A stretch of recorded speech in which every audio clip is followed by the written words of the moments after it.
Oke, sidang kita buka kembali. Oke, ya. Terima kasih Dea. Sesuai judul kita, ada apa dengan petahana? Kita harus tanya Pak Komar dulu.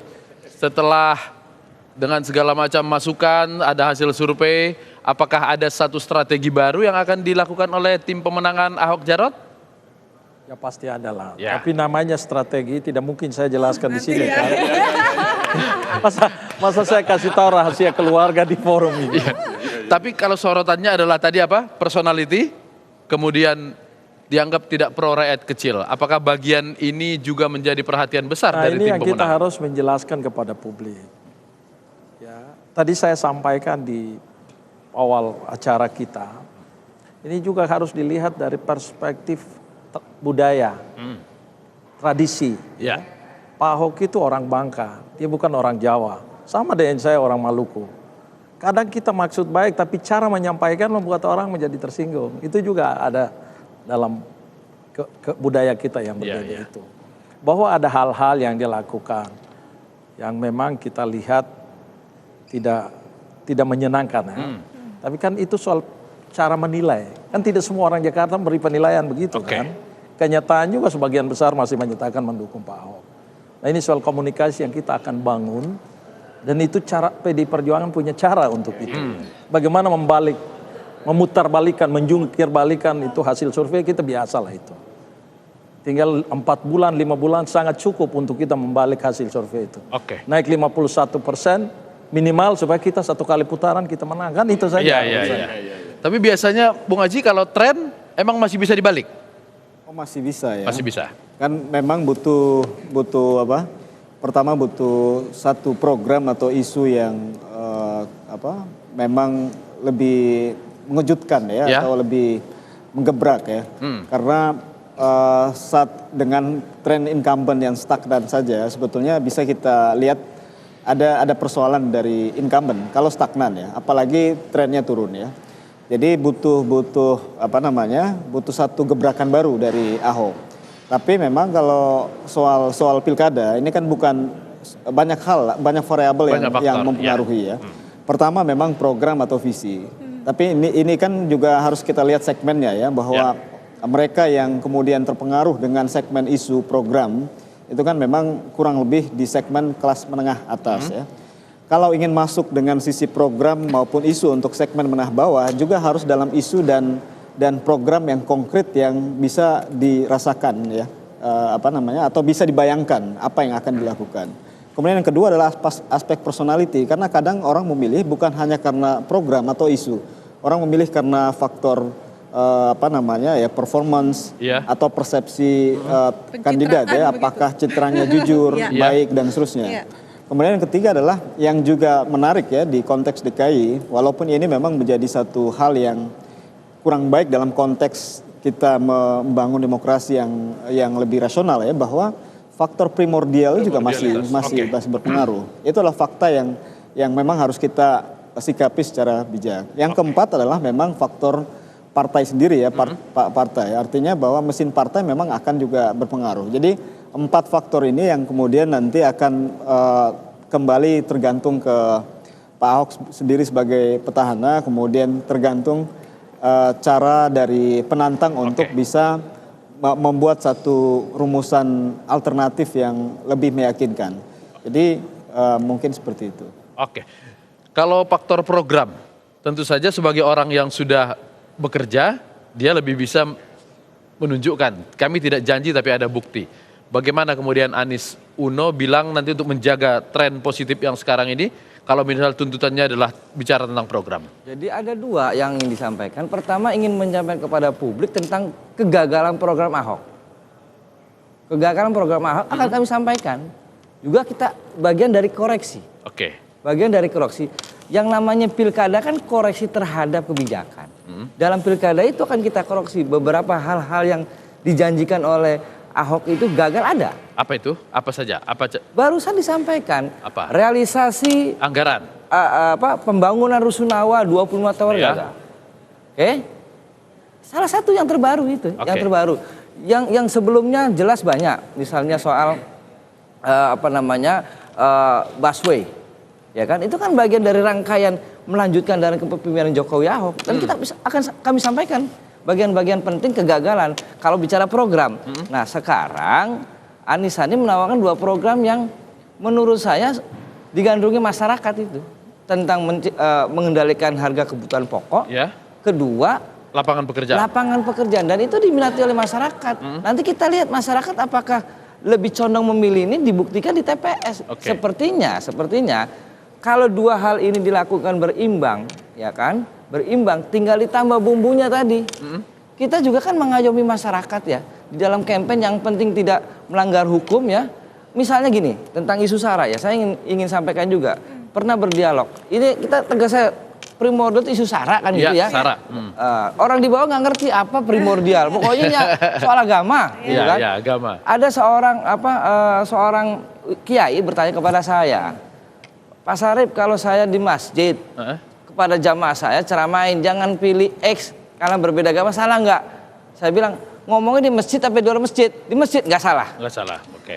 Kecuali di luar masjid, orang pengajian kok, ya kan?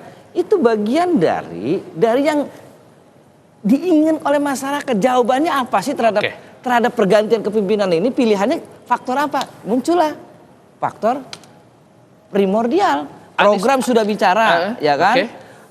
Personalitas sudah bicara. Kemudian ada diminta terakhir di titik terakhir akan masyarakat. Saya pilih siapa Pak Sarip? Ini bagus, ini bagus, ini bagus. Terakhir siapa? Di antara yang bagus ini ada plusnya itu yang disampaikan oleh risetnya LSI. Ternyata primordial juga kuat di masyarakat. Jadi Anies Uno akan menjual soal primordial itu? Enggak, bukan itu pengertiannya. Saya sebagai tim kampanye akan merespon. Merespon ketika saya ditanya orang banyak, ini semua bagus Pak. Mana yang lebih bagus? Saya bilang, lo ngomongnya di masjid atau di luar masjid? Dalam masjid saya bilang boleh. Ya, baik. Dan itu dijamin oleh undang-undang. Bung Gun, apakah program-program seperti penyediaan lapangan kerja, menurunkan harga-harga itu memang sesuatu yang menarik di mata publik? Kalau saya mungkin berbeda dengan Pak Sarip ya, terkait program yang dilakukan oleh Ahok itu bukan gagal, tapi keliru. Berbeda sekali. Jadi keliru apa yang dia lakukan itu. Kalau gagal sudah melakukan tapi belum sampai. Betul. Artinya programnya udah benar tapi dia gagal. Tapi kalau keliru ini kebijakannya memang keliru. Karena begini, pilkada ini kan memilih pemimpin untuk tujuan umumnya adalah mensejahterakan rakyat. Gitu. Tapi kenyataannya Ahok sendiri bilang bahwa saya akan bunuh 2.000 orang di hadapan Anda untuk menyelamatkan 10 juta orang. Gitu. Dan kenyataannya memang kebijakan yang dilakukan betul-betul membunuh gitu. Nah kalau umpama dia mau bunuh 2.000 orang untuk menyelamatkan 10 juta, 2.000 ini jangan diajak ikut pemilu kalau begitu. Tapi kenapa diajak gitu yang 2.000 ini? Nah ini juga tidak konsisten. Jadi sangat keliru bahwa penggusuran itu keliru. Dan kalau dia salah satu yang dia banggakan adalah transportasi, survei BPS, transportasi itu masih menempati posisi kedua sebagai pengeluaran penyebab kemiskinan. Transportasi yang masih menjadi posisi kedua. Iya. Setelah Yang pertama adalah? Gimana? Yang pertama jadi apa Mas yang paling tinggi? Yang paling dipentingkan bagi masyarakat? Masih 5 besar. Ada beras, ada rokok, ada juga transportasi. Padahal itu menjadi salah satu andalan ya. Jadi stabilisasi harga tadi itu, Anda setuju dengan apa yang kenyataannya dia nomor 1 kok sebagai penyebab kemiskinan di Jakarta. Ya. Sebelum ke Bung Ikrar, saya ke Pak Komar lagi. Kebijakannya bukan gagal tapi keliru. Itu kan soal sudut pandang orang. Saya nggak mungkin maksa yang terhormat untuk menerima itu. Itulah proses berdemokrasi. Ya, jadi silakan aja. Tapi yang pasti rakyat itu lebih memilih yang pasti-pasti saja. Saya punya ada 2 pembantu di rumah. Saya tanya, kamu nanti memilih siapa? Kami pilih Ahok. Padahal salah satu digusur juga kemarin, makanya saya suruh. Kemarin kena gusuran juga. KTP Jakarta saya tanya kenapa? Ya di satu sisi saya digusur, tapi di sisi lain ada baiknya. Jadi kita yang pasti-pasti saja, nggak usah cari yang belum pasti. Sudah punya KTP Jakarta belum itu Pak 2 orang yang tadi? Oh orang KTP Jakarta. Sudah dapat 2 paling. Kalau saya KTP Papua. Iya. Jadi nggak ikut Bapak ya? Nggak ikut. Tapi tim pemenangan mengajak orang. Mengajak orang. Untuk yang baik harus kita ajak. Kebijakan rusunawa di kita itu sangat berbeda jauh dengan negara tetangga. Saya sebut saja Thailand ya. Mereka sebelum ke Rusunawa ada satu tawaran adalah sewa tanah. Jadi untuk 30 tahun jangka panjang. Jadi bukan Rusunawa tapi pemerintahan Thailand membentuk badan namanya KODI. Dia menyiapkan dana dan menyiapkan negosiator. Gitu. Lalu warga ketika terkena proyek pembangunan adalah menyewa tanah untuk 30 tahun termin pertama. Lalu untuk pembangunan rumahnya bagaimana? Didanai oleh negara dan warga membayar kembali untuk bangunan. Kalau terpaksanya tidak begitu bagaimana? Ada rusun tapi termin 30 tahun. Sehingga orang punya persiapan Jangka untuk 30 tahun. Kita ini cuma 2 tahun dan dibanggakan gitu loh. Saya sih berharapnya para pemimpin yang setuju dengan itu tuh coba deh tidur di Rusunawa sebulan 2 bulan gitu baru tahu rasanya kayak apa gitu. Kalau Pak Komar bilang misalnya pilih Ahok lagi supaya program di Thailand itu diterapkan di Jakarta? Saya pikir ini nak jualan kecap gitu ya. Mau pilkada lalu berubah gitu kan orang udah nggak percaya. Gitu. Jualan kecap. Kooperasi terhadap Thailand. Memang jauh sekali. Terkait dengan penertiban yang sebelum transisi di zaman Jokowi ke Ahok. Pada zaman Jokowi itu ada yang namanya pergub tentang kompensasi kerohiman. Memang udah jelas-jelas ke arahnya untuk keberpihakan rakyat. Pergubnya saja sudah dicabut, tidak ada uang kerohiman, diganti dengan Rusunawa. Apalagi mikirin desain master plan yang besar, ngasih kerohiman aja nggak mau kepada rakyat miskin. Pernah kan kita bertanya kepada asisten dan saya, kenapa nih dilakukan revisi? Apakah lebih baik yang pergub yang kemarin? Karena sama rata, baik yang PKL, ya, baik yang di bawah gorong-gorong, itu sama perlakuannya. Di dalam pergub itu tidak ada uang kerohiman, semua dipindahkan ke Rusunawa. Padahal menggusur orang-orang harus ada kategorisasi misalnya yang tinggal di bawah 10 tahun berapa, 20 tahun. Ada perlakuan yang memang tegas. Walaupun di Undang-Undang Nomor 2 Tahun 2012 itu tidak diatur rigid begitu ya. Tidak boleh menggusur intinya? Boleh menggusur, tetapi ada tahapan. Pertama ada sosialisasi, ada penetapan lokasi. Kalau warga tidak terima lalu silakan menggugat ke PT UN gitu. Ketika warga kalah masih ada musyawarah untuk penentuan kompensasinya berapa. Dan tidak hanya orang atau warga yang punya sertifikat. Di situ sudah diatur dengan jelas bagi warga yang tinggal di atas tanah negara tetap berhak mendapatkan ganti kerugian. Itu sudah sangat jelas di Undang-Undang Nomor 2 2012. Iya.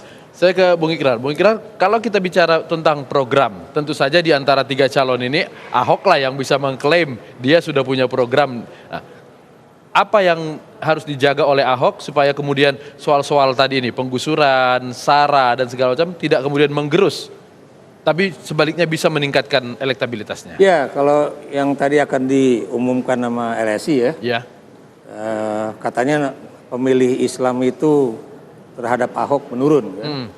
Dari yang sekitar berapa persen menjadi sekitar berapa? 40% ya. Ya kalau kita lihat-lihat apa namanya itu, inilah yang masih dimainkan oleh teman-teman politisi biasanya kan.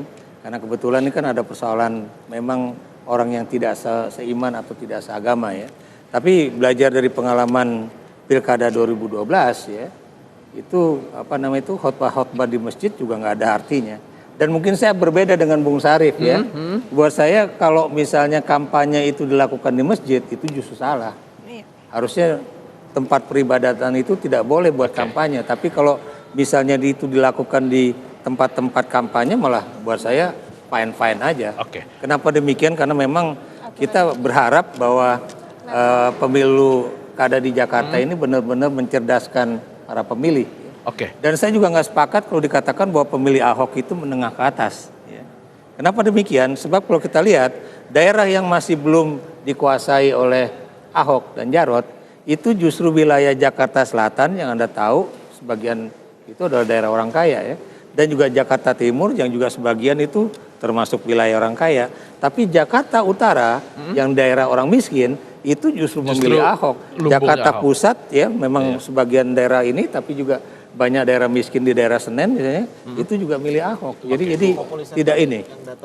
Iya, jadi cuma 2 wilayah yang boleh dikatakan pemilih Ahoknya itu sangat sedikit ya, yaitu Jakarta Selatan dan juga Jakarta Timur, dan itu Jakarta Selatan pada Pilkada 2012 juga kenyataannya masih belum berubah. Saya mungkin agak berbeda ya kalau dari sisi distribusi data ya, kalau kita ingin melihat lebih dalam hasil survei itu ya, hal yang menarik memang mungkin ada apa namanya paralel dengan isu-isu soal penggusuran ya. Di data kita memang Ahok masih kuat di beberapa wilayah ya, tapi di Jakarta Utara di data yang kita rilis kemarin, Ahok kalah ya dibanding calon yang lain ya, di khusus Jakarta Utara. Jakarta Selatan memang Ahok masih tinggi, tapi persentasinya di atas 30%. Jadi memang kalau saya melihat dari hasil pemataan kita yang muncul kemarin, ini sebetulnya dari sisi bukan hanya dari sisi wilayah, tapi dari sisi segmentasi ya, segmentasi pemilih. Oleh karena itu, segmentasi pemilih ini menengah atas, menengah bawah tadi itu. Iya, menengah atas. Dari sisi program pun sebetulnya Ahok masih bisa merangkul simpati dari pemilih menengah atas dengan isu kemacetan, isu banjir, isu penataan birokrasi ya. Tapi isu soal lapangan kerja, isu keberpihakan dan lain-lain, memang Ahok kalah dibanding calon yang lain. Jadi saya pikir sangat jelas ya segmentasi yang kemudian terlihat dari data yang ada ya. Apa yang membuat publik percaya bahwa dua calon yang belum pernah menjabat ini tidak akan melakukan hal yang dilakukan oleh petahana? Ya karena belum melakukan apa-apa ya. Iya. Masih bisa memberikan harapan. Dalam 5 bulan ke depan masih bisa dirubah persepsi itu. Saya pikir memang persoalan PR. Banyak bicara. Saya mau klarifikasi Profesor tadi. Saya kan menyampaikan pertanyaan dari seorang ustadz, Prof. Saya ceramah di masjid ditanya jamaahnya. Lalu saya bicara tentang ayat. Boleh nggak Pak Sarip? Gitu loh. Bukan berkampanye. Jadi bukan kampanye. Bukan, dia lagi pengajian. Lalu ya kan, kadang-kadang ini maksudnya sampaikan, itu bukan syarat, lagi ngaji. Saya tanya, lo ngajinya di jalan raya besar apa dalam masjid? Kalau tablik akbar besar, saya larang. Tapi kalau dalam jamaah komunitas itu memang sudah rutin ngaji, boleh dong. Pak Syarif, itu yang maksud saya maksud. Apakah termasuk dengan menyebutkan nama di dalam pengajian begitu, menyebutkan nama siapa yang harus saya pilih, kemudian disampaikan ada nama semua. Sebelum daftar iya. Ini sudah daftar namanya dijelaskan semua.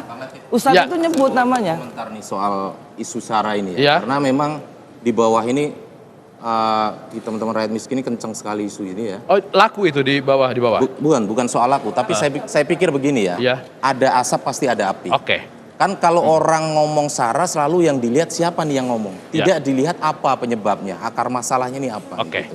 Nah saya pikir sih pemimpin kita ini juga harus jeli melihat situasi. Jangan sampai lalu kebijakan atau apa yang dia lakukan, dia tunjukkan ekspresinya itu menimbulkan efek di bawah gitu. Ya, karena ada antipati ya. Ingatan warga, ingatan rakyat terhadap SARA ini belum sama sekali tuntas ya. Sehingga ketika ini sentil sedikit, ini akan cepat terbakar. Nah maksud saya, Ahok ini sudahlah jangan memposisikan diri sebagai orang yang dianiaya karena isu SARA. Justru dia sendiri yang memunculkan itu. Baik, ini nasihat yang bagus untuk Pak Komar ya. Pasti kalau Agus dan Silvi tidak mau menggunakan isu SARA.